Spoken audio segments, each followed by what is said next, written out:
Welcome back. Sohlelela sikhona eCase the news so klamta baba sala kujoina sinayo baba bakhona la sibheka nje iacademy abakuyona abaso ya real men academy ingakho sizama ukunipheka nokubheka ukuthi ke ifocus yabo ama programs abo nama interventions abanawo imapho kulekelela abafana basakhuluze bagcine be amadoda akusasa. Baba mhlawumbe ngifisa ukuthola la ukuthi ke iziphi izinto ezisemqoka nesifundisa abafana abasakhula ama programs nawo. Okay, angazi noma uphendula ngapha yes ngawuphosa ngapha mama. Okay, so izinto nje esifundisayo okokuqala indlela yokuthi umuntu wesilisa uyiphatha kanjani emphakathini, like ethical human behavior, indlela yamukelekile nje ukuyiphatha. Sifundisa ngokuthi umuntu akwazi ukuyiqoqa nokuthi ayithembe, discipline ne self esteem. Sifundisa ngokuhlala uhealthy umfana osemncane okhulayo ozokhula beyindoda, nokuhlanzeka nje kuba clean, abe clean umfana oyinsizwa uzokhulela ebudodini angafaka amateka anukayo. Yes, uhlanzeke nje ukuthi uma uqhamuka kubonakala ukuthi kuqhamuka ibhungu. Siphinde sifundise futhi kakhulu ngokuthi umuntu ufanele abe nepurpose, abe nenhloso yempilo, nokuthi uyihlelela kanjani ukuthi uyiphi impilo afuna ukuyiphila, uqala nini ukuhlelela leyo mpilo. Isikhathi esiningi abantu baseyigweletini imali kanjalo. Sifundisa nango finance ukuhandlisha njengokuthi ungahola 20 rand uzama kanjani ukubeka u2 rand ukuze eminyakeni eminingi ezayo ube nemali ukwazi ukuphila kahle uphilise wena nomndeni wakho. Sifundise nango good citizenry nange constitution, ukuhlonipha nje umthetho, ukuthi kubaleke ngani ukuhlonipha umthetho. Uma ngabe uthola ifine uhambe koyikhokha, ibaleke ngani leyo nto. Umthetho sisekelo kubaleke ngani ukwazi mangabe umuntu wesilisa uyindoda emphakathini. Angazi mhlawumbe uselapho nje, it is very interesting le point eshoyo. Uzongifakazela ubaba ngale ukuthi thina sabafana asizwani nomthetho masisakhula.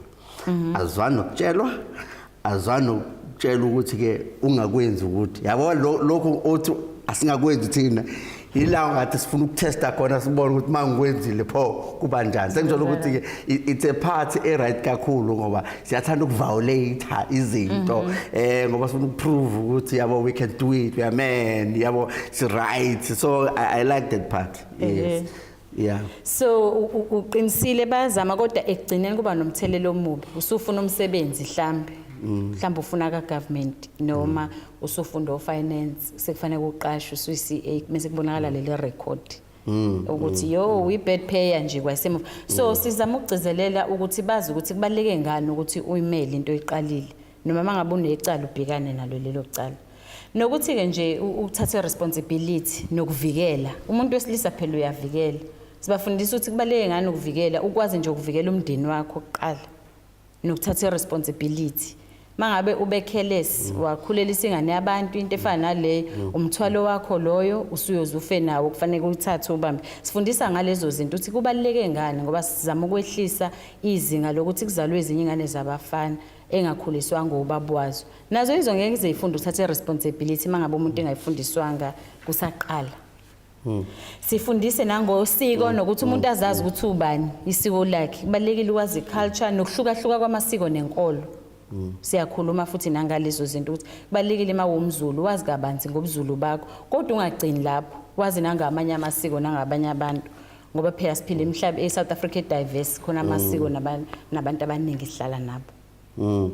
Ziningi izinto enokufunda ukhetha career ngoba uthola ukuthi abantu abaningi kakhulukazi abafana bayitshela ukuthi balindele ukuqashwa noma balindele ukwenza izinto ukuthi ziningi izinto umuntu angazenza ngale kokuthi alindele ukuthi uzoqashwa. Angathi mangabe sefunde ukuthi enze into ayiqalelela ibusiness sengaloko sikhala ngama unemployment, kanti khona umuntu into angayenza sebenza beyindoda akhulisa umndeni wakhe.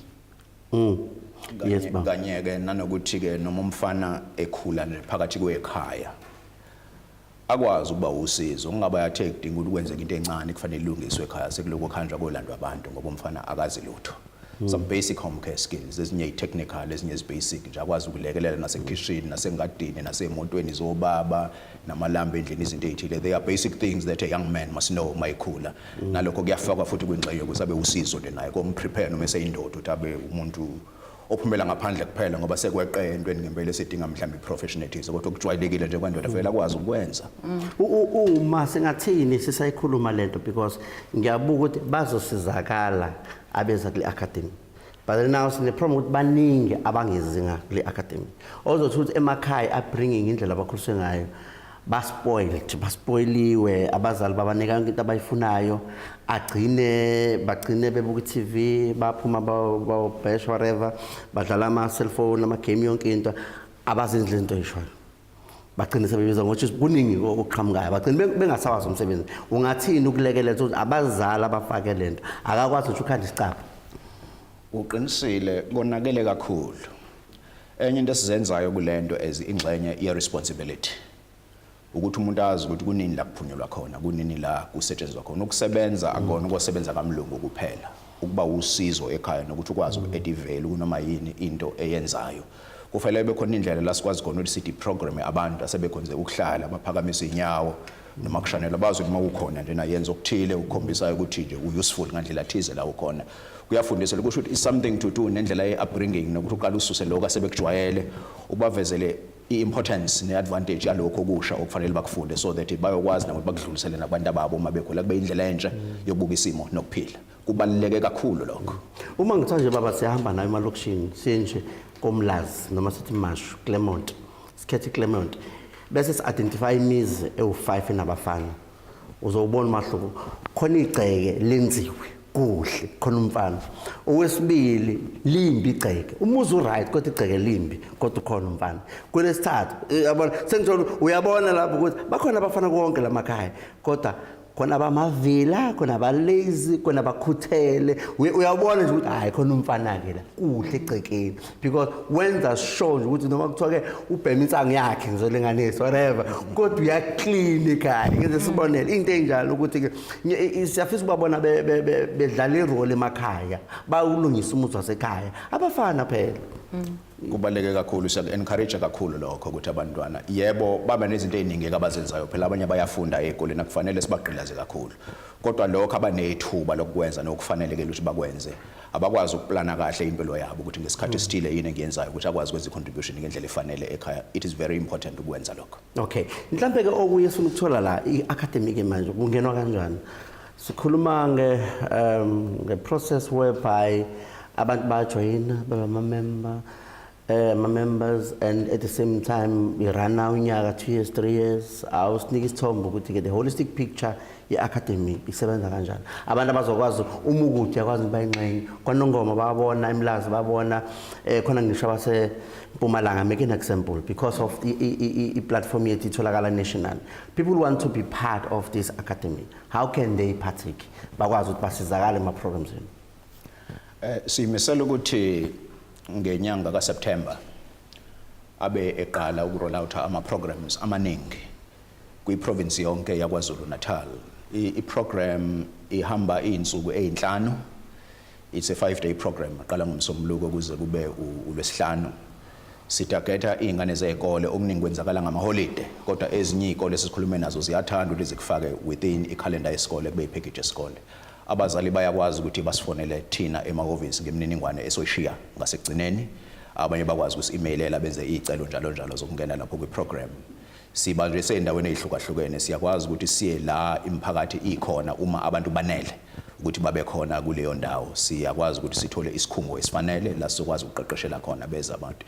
I-aim yethu ukuthi ibe as accessible as possible kubantu as many people as possible njalo kancane asibalethe endaweni eyodwa kuphela siya nje la bekhona abantu mayimitha criteria ethize ukuthi kufanele be indawo enjani kanjani. Okay, nokulungela asengaseyitolo siyabona manje njani KZN News Talk kanye na Real Men Academy. Hayi real boys, real men.